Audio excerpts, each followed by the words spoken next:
नमस्कार, के news national में आपका स्वागत है। मैं हूं आपके साथ मानसी। समाचार शुरू करने से पहले एक नजर हेडलाइंस पर। ओबीसी हितों से जुड़ी 2 अहम निर्णय कर चुकी मोदी सरकार, जाति जनगणना को मिल सकती है मंजूरी। वित्त मंत्री निर्मला सीतारमण राष्ट्रीय विमुद्रीकरण पाइपलाइन योजना की शुरुआत करेंगी। दिल्ली सरकार ने सभी बाजार को देर रात तक खोलने का आदेश दिया। राज्य में अगले हफ्ते 2 सरकारी कॉलेज और अस्पताल में 24 घंटे टीकाकरण अभियान चलेगा। केंद्रीय पेट्रोलियम और गैस मंत्री हरदीप सिंह पुरी ने अफगानिस्तान संकट का जिक्र कर सिटीजनशिप अमेंडमेंट एक्ट को जरूरी बताया। ओबीसी हितों से जुड़े 2 अहम निर्णय कर चुकी मोदी सरकार जाति जनगणना को मंजूरी दे सकती है। कोरोना के कारण अब तक राष्ट्रीय जनगणना प्रक्रिया शुरू हो नहीं पाई थी, इसलिए सरकार जातीय जनगणना पर हड़बड़ी नहीं दिखा रही है। सरकार इस मुद्दे पर फिलहाल देखो और इंतजार करो की रणनीति अपना रही है। इस संबंध में सरकार को रोहिणी आयोग की रिपोर्ट का भी इंतजार है। दरअसल इस मुद्दे पर कई विपक्षी दलों तथा सरकार के घटक दलों का रुख भी मुखर है। जेडीयू अपना दल, आरपीआई जैसे दल लगातार जातीय जनगणना की मांग कर रहे हैं। बिहार के मुख्यमंत्री नीतीश कुमार राज्य विधानसभा में विपक्ष के नेता तेजस्वी यादव सहित राज्य के कई दलों के नेता सोमवार को इस मुद्दे पर प्रधानमंत्री से मुलाकात करने वाले हैं। इस मुद्दे पर नीतीश सर्वाधिक मुखर है। राज्य विधानसभा ने 2 बार जातीय जनगणना के समर्थन में सर्वसम्मत प्रस्ताव पारित किया है। नीतीश ने राष्ट्रीय स्तर पर जातीय जनगणना नहीं होने पर बिहार में अलग से जातीय जनगणना कराने की घोषणा की है। बिहार जातीय रूप से सर्वाधिक संवेदनशील राज्य है। इसका अंदाज इसी से लगाया जा सकता है कि 90 में दशक में मंडल बनाम कमंडल राजनीति में जहां उत्तर प्रदेश के कमंडल की राजनीति मंडल पर हावी हुई थी, वहीं बिहार में लालू प्रसाद यादव अजय नेता के रूप में उभरे थे। ऐसे में अगर जातीय जनगणना से सरकार ने दूरी बनाई है तो बिहार में भाजपा की सियासी नुकसान उठाना पड़ सकता है। यही कारण है कि नीतीश के दाव से इस मामले में हलचल बढ़ी है। विनिवेश के जरिए बड़ी राशि जुटाने के लिए सरकार सोमवार को संपत्तियों की बड़ी सूची जाहिर करने जा रही है। इस दौरान वित्त मंत्री निर्मला सीतारमण राष्ट्रीय विमुद्रीकरण पाइपलाइन योजना की शुरुआत करेंगी, जिसमें अगर 4 साल में बेची जाने वाली सरकारी संपत्तियों का लेखा जोखा होगा। नीति आयोग ने रविवार को बताया कि एनएमपी के जरिए सरकार अगले 4 साल के विनिवेश का खाका तैयार करेगी और निवेशकों को भी स्पष्ट संदेश मिलेगा।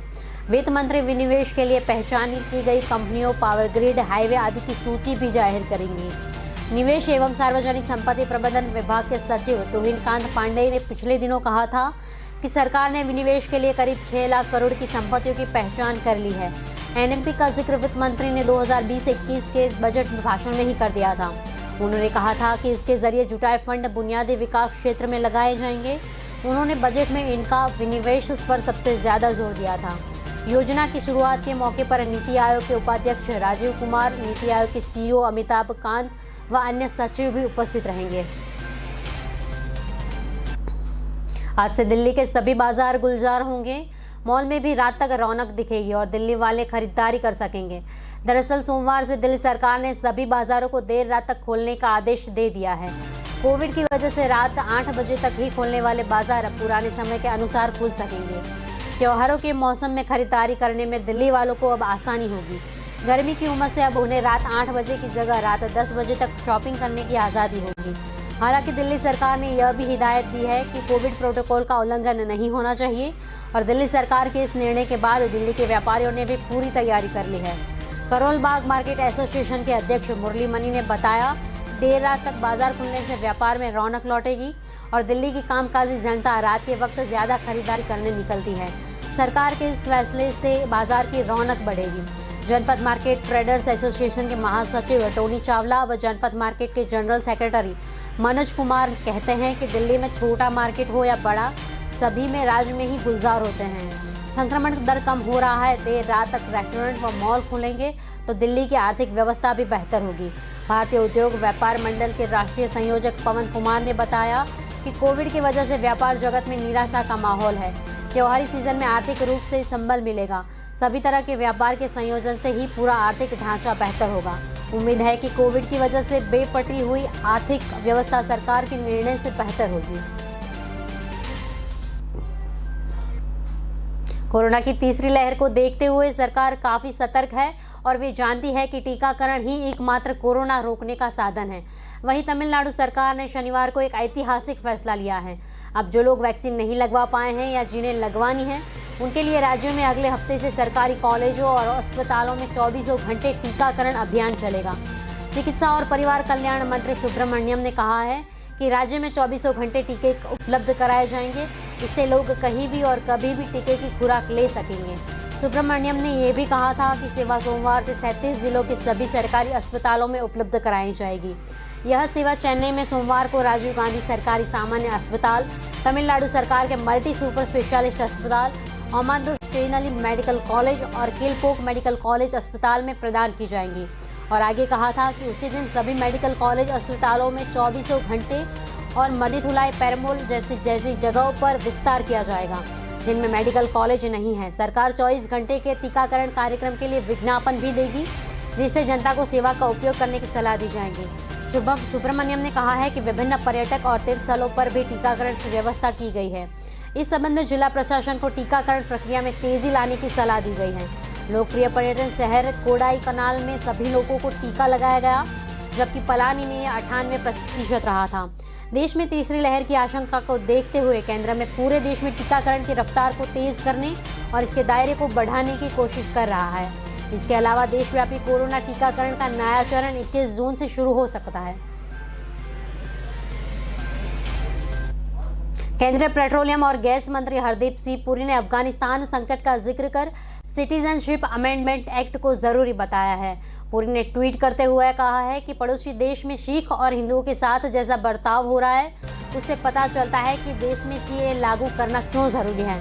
दिसंबर 2019 में सीए के खिलाफ विरोध प्रदर्शन तेज हो गए थे। इस पर पुरी ने कहा था कि सीए से देश के धर्मनिरपेक्ष साख पर कोई असर नहीं होगा। साथ ही उन्होंने विपक्षी दलों पर एक नए कानून के बारे में गलत जानकारी फैलाने का आरोप लगाया था। पुरी ने ट्वीट कर जताया था कि विपक्षी दल संशोधित कानून का इस्तेमाल कर सरकार विरोधी अभियान चला रहे हैं, जिसमें गलत जानकारी फैलाने, भारत के हितों का विरोध करने वाली ताकतों को एकजुट करना और हिंसा भड़काना शामिल है। वहीं काबुल से भारतीयों को निकलने का सिलसिला अभी जारी है। रविवार को 3 विमानों से 390 लोग भारत लौटे। इनमें से 329 भारतीय थे। एयरफोर्स के C-17 में एयरक्राफ्ट से 168 लोगों की वापसी हुई। इनमें 107 भारतीय और 23 अफगानी, सिख और हिंदू शामिल थे। इससे पहले एयर इंडिया के विमान से 27 भारतीय और 2 नेपालियों को भारत लाया गया था। इसके अलावा एक दूसरी फ्लाइट से 135 लोगों की वापसी हुई थी। एयरफोर्स के विमान से आए 168 लोगों के अफगानी सांसद नरेंद्र सिंह खालसा, अनारकली होनियार और इनके परिवार भी शामिल है। रविवार को भारत पहुंचने पर नरेंद्र सिंह खालसा भावुक हो गए और उन्होंने कहा कि 20 साल में जो कुछ बनाया था सब खत्म हो गया। वहीं एक अफगानी महिला ने कहा कि अफगानिस्तान में हालत बेहद खराब है, तालिबानों ने हमारा घर जला दिया है।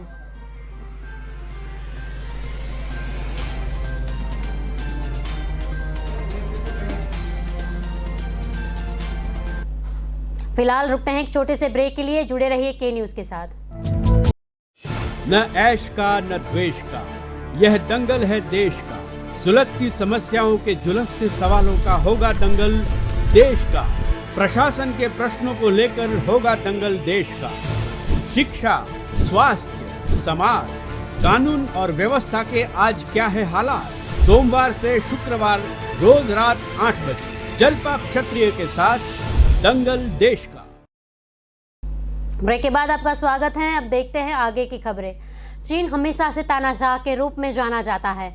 वह जो भी काम करना चाहता है उसे रोक पाना नामुमकिन होता है, लेकिन इस बार चीन का कर चेहरा दुनिया के सामने आया है। एक रिपोर्ट के मुताबिक चीन द्वारा किए गए परमाणु परीक्षण से पैदा हुए रेडिएशन से सबसे करीब 2 लाख लोग ने अपनी जान गंवा दी है। रिपोर्ट के अनुसार चीन ने 1964 और 1996 के बीच लगभग 45 सफल परमाणु परीक्षण किए थे, जिसमें तीव्र विकिरण जोखिम में 1 लाख से ज्यादा लोग मारे गए थे। पत्रिका के लिखते हुए पीटर सुइज ने कहा था कि अनुमान बताते हैं कि तीव्र विकिरण जोखिम से 1 लाख से ज्यादा लोग मारे गए, जबकि लगभग 10 लाख से ज्यादा लोगों को ल्यूकेमिया, कैंसर जैसी घातक बीमारियों का जोखिम हुआ था। पीटर सुइज के अपने लेख में कहा कि चीन की दुनिया की 5वीं परमाणु शक्ति बनने के बाद जून में 1967 में पहले परमाणु परीक्षण के केवल 32 महीने बाद पहला थर्मोन्यूक्लियर परीक्षण किया गया था। इस परमाणु परीक्षण से 3.30 मेगाटन की ऊर्जा पैदा हुई और यह ऊर्जा हिरोशिमा पर गिराए गए परमाणु बम से 200 गुना अधिक थी। हालांकि परमाणु परीक्षण के आधिकारिक आंकड़े काफी कम हैं, इसलिए इन प्रभावों को लेकर बड़े पैमाने पर अध्ययन नहीं किया गया है। वहीं जियांग में क्षेत्र में 2 करोड़ लोगों का घर है, वहां विकिरण ने आबादी को बुरी तरह प्रभावित किया है। भारत की शैली शी ने वर्ल्ड अंडर 20 एथलीट चैंपियनशिप को लेकर जंप इवेंट का सिल्वर मेडल जीत लिया है। 17 साल की शैली सिर्फ 1 सेंटीमीटर के फासले से गोल्ड जीतने से चूक गई। शैली भारत की स्टार लॉन्च जंपर रही है। अंजू बॉबी जॉर्ज की बेंगलुरु में मौजूद एकेडमी में ट्रेनिंग करती थी।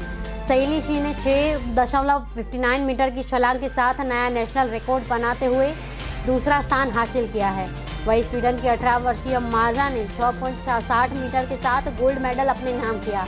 शैली इस चैंपियन में मेडल जीतने वाली तीसरी भारतीय एथलीट बनी है।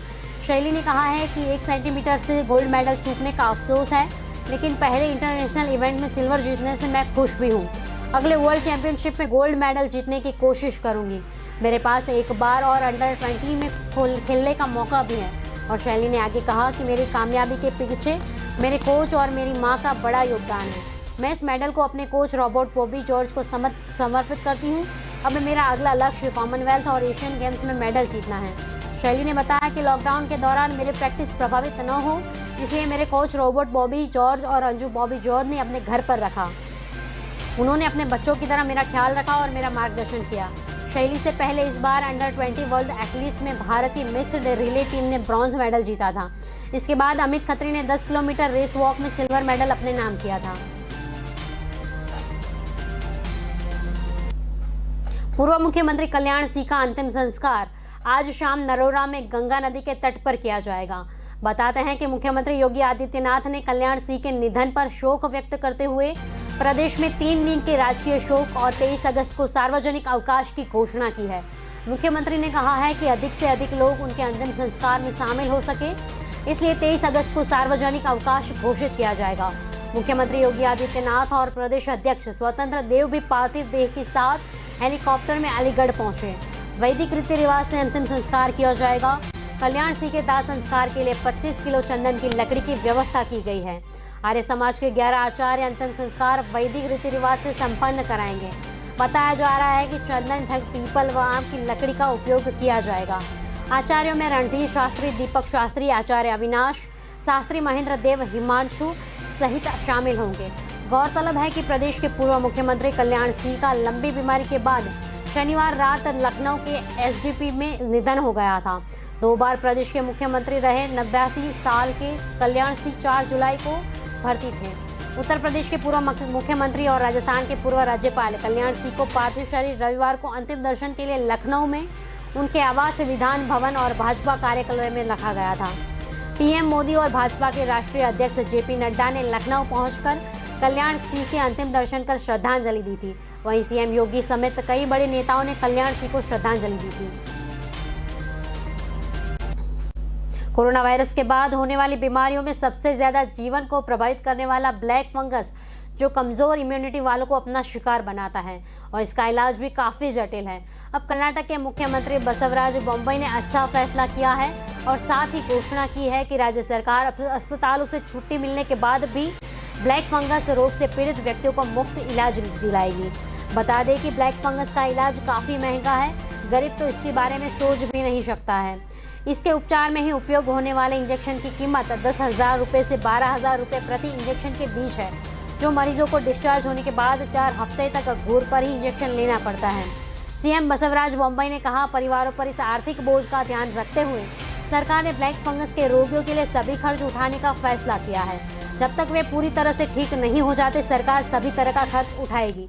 वहीं सीएम बसवराज बोम्मई ने तीसरी लहर को चिंता व्यक्त करते हुए बताया कि विशेषज्ञों के मुताबिक तीसरी लहर में बच्चे ज्यादा प्रभावित होंगे। इसको मद्देनजर रखते हुए बोम्मई ने कहा कि बच्चों के स्वास्थ्य की निगरानी के लिए शिविर लगाए जाएंगे। महिला एवं बाल कल्याण विभाग कुपोषित बच्चों को भोजन किट प्रदान करेगा। जो बच्चे बीमार हैं उन्हें जिला अस्पतालों में शिफ्ट किया जाएगा। कोरोना महामारी ने जहां अस्पतालों में मरीज का बोझ कई गुना अधिक बढ़ाया है, वहीं संक्रमण के चलते अस्पतालों में मृत्यु दर भी काफ़ी तेज़ी से बढ़ गई है। देश के सबसे बड़े चिकित्सा संस्थान दिल्ली एम्स की बात करें तो यहाँ बीते कुछ महीनों में ही मरीजों की मौत 60% तक बढ़ चुकी है। महामारी आने से पहले यानी साल 2019 तक एम्स में औसतन 34 से 37 भर्ती मरीज में किसी एक की मौत होती थी, लेकिन अब साल 2020 से हर 21वां मरीज अस्पताल में दम तोड़ रहा है। सिर्फ दिल्ली एम्स ही नहीं बल्कि सफदरजंग और आरएमएल अस्पताल में भी हालात अलग है।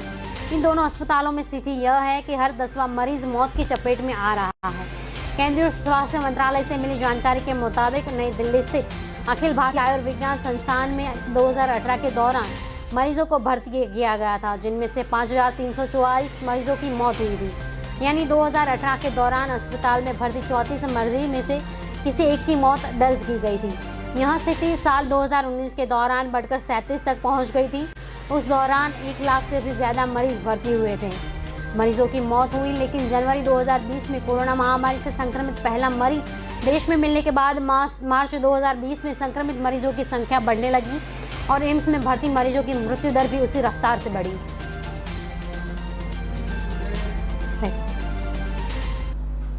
लेते हैं एक छोटा सा ब्रेक, जुड़े रहिए के न्यूज़ के साथ।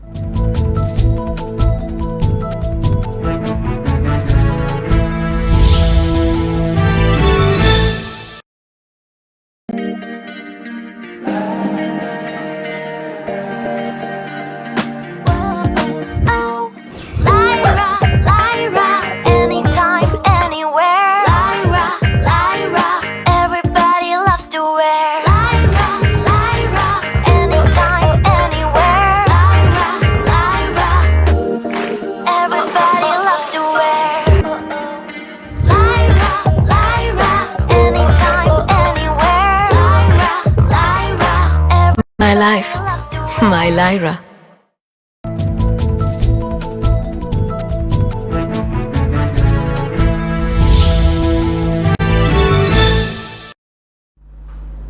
ब्रेक के बाद आपका स्वागत है। मद्रास हाईकोर्ट ने हाल ही में पारित एक आदेश के केंद्र सरकार से जनसंख्या के कारण राज्यों की स्थिति में होने वाले भेदभाव को लेकर जवाब तलब किया है। हाईकोर्ट ने जनसंख्या नियंत्रण को बेहतरीन तरीके लागू करने वाले तमिलनाडु और आंध्र प्रदेश जैसे राज्यों के मुकाबले आबादी विस्फोटक से गुजर रहे उत्तर प्रदेश, बिहार, राजस्थान और मध्य प्रदेश जैसे राज्यों को संसद में ज़्यादा सीटें मिलने को लेकर स्पष्टीकरण तलब किया है। साथ ही तमिलनाडु को 5600 करोड़ रुपए का मुआवजा देने का भी आदेश केंद्र सरकार को दिया है। जस्टिस एल ने बताया है कि केंद्र सरकार से यह जवाब 17 अगस्त को पारित आदेश में मांगा। यह जस्टिस का अपना पद से सेवानिवृत्त होने से पहले आखिरी आदेश था। पीठ ने कहा जो राज्य जनसंख्या नियंत्रण कार्यक्रम को लागू करने में विफल रहे वे आबादी काबू करने वाले राज्यों, खासतौर पर दक्षिणी राज्यों तमिलनाडु व आंध्र प्रदेश में सांसद में उन राज्यों से ज़्यादा प्रतिनिधित्व पाने में सफल हो रहे हैं। आदेश में कहा गया कि पिछले 14 आम चुनाव में से तमिलनाडु को कम सीटों पर प्रतिनिधित्व पाने के लिए मुआवजे मिलने चाहिए। पीठ ने अपने अनुमान के आधार पर यह मुआवजा 5600 करोड़ रुपए को बराबर तय किया। इसका भुगतान केंद्र सरकार को करने का निर्देश किया है। पीठ ने कहा है कि जनसंख्या के आधार पर राजनीतिक प्रतिनिधियों की संख्या घटने में राज्य का कोई दोष नहीं था, इसलिए लोकसभा में सीट कम होने के लिए राज्यसभा में उसकी हिस्सेदारी बढ़ाए जाने चाहिए। यही तमिलनाडु के सफल जन्मदर नियंत्रण कार्य के इनाम में भी होगा। छत्तीसगढ़ के नक्सल प्रभावित सकमा जिले के नक्सलियों से निपटने के लिए रक्षाबंधन के दिन दुर्गा फाइटर फोर्स का गठन किया है। इस फोर्स में 32 महिला कमांडो है। सुकमा के पुलिस अधीक्षक सुनील शर्मा ने कहा कि महिला कमांडो को प्रशिक्षित किया गया है और यह सभी गतिविधियों में हिस्सा लेगी। उन्होंने कहा है कि महिला कमांडो ने अधिकारियों से मिलकर एक जिला संरक्षित बल बनाने का अनुरोध किया था। उस प्रस्ताव को स्वीकार करते हुए दुर्गा फाइटर फोर्स का गठन किया गया है। पूर्ण रूप से महिला बल लैंगिक समानता को बढ़ावा देने के उद्देश्य से किया गया है। दुर्गा फाइटर फोर्स की कैप्टन आशा सैनिक बल के सुकमा को नक्सल मुक्त क्षेत्र बनाने का संकल्प लिया है। उन्होंने कहा है जिस तरह से रक्षाबंधन पर भाई अपने बहनों को सुरक्षा का वचन देता है, उसी तरह हम सुकमा के लोगों को नक्सलियों की सुरक्षा देने का वचन देते हैं।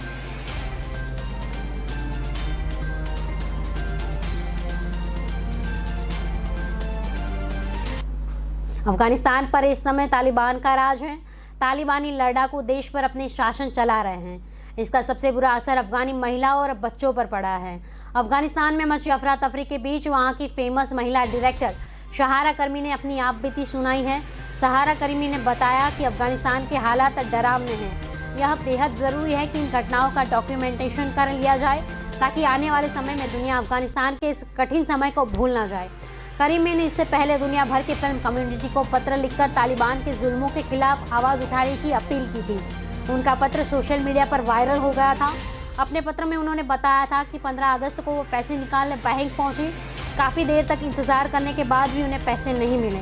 अचानक बाहर गोलियां चलने की आवाज़ आने लगी। बैंक मैनेजर ने करीमी के पास आकर उन्हें वहां से चले जाने के लिए कहा। मैनेजर ने उसने कहा कि अफगानिस्तान में आपको सभी जानते हैं, तालिबान काबुल के बेहद नज़दीक पहुंच चुके हैं, इसलिए आपको यहां से चले जाना चाहिए। फिल्म डायरेक्टर ने बताया कि बैंक मैनेजर ने पिछला दरवाज़ा खोलकर मुझे वहां से बाहर निकाला। तालिबान के अफगानिस्तान में कब्जा करने के बाद 38 साल की करीमी को रातों रात काबुल छोड़ना पड़ा था। वे इस समय यूक्रेन की राजधानी कीव में हैं।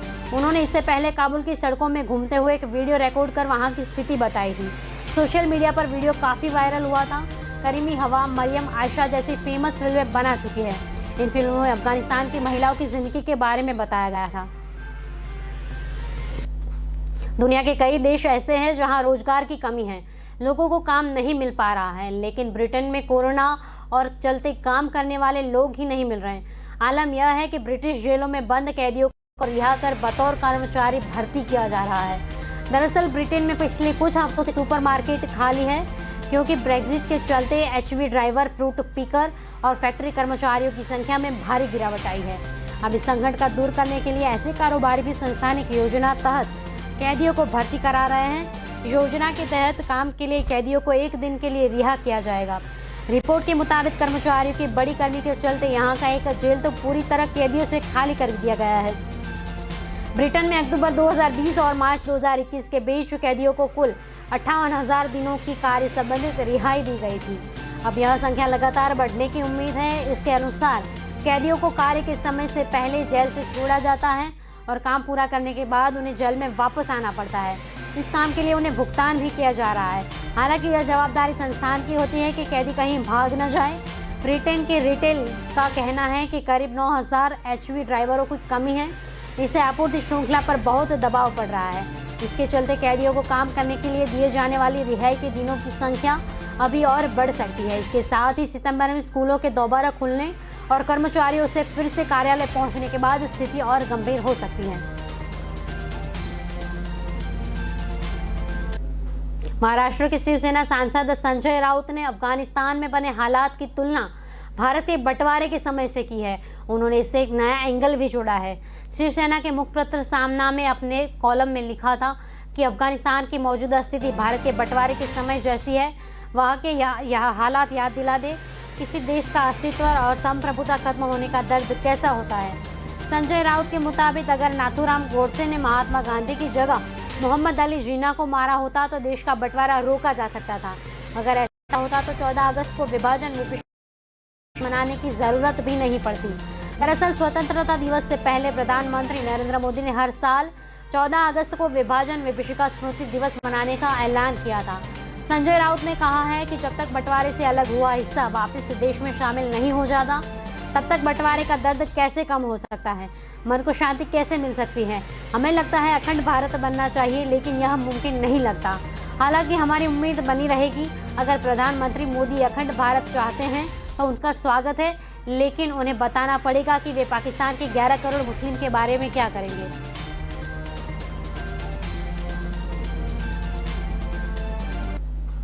समाचार में अभी बस इतना ही। आगे के समाचार देखने के लिए जुड़े रहिए के न्यूज़ नेशनल के साथ। नमस्कार।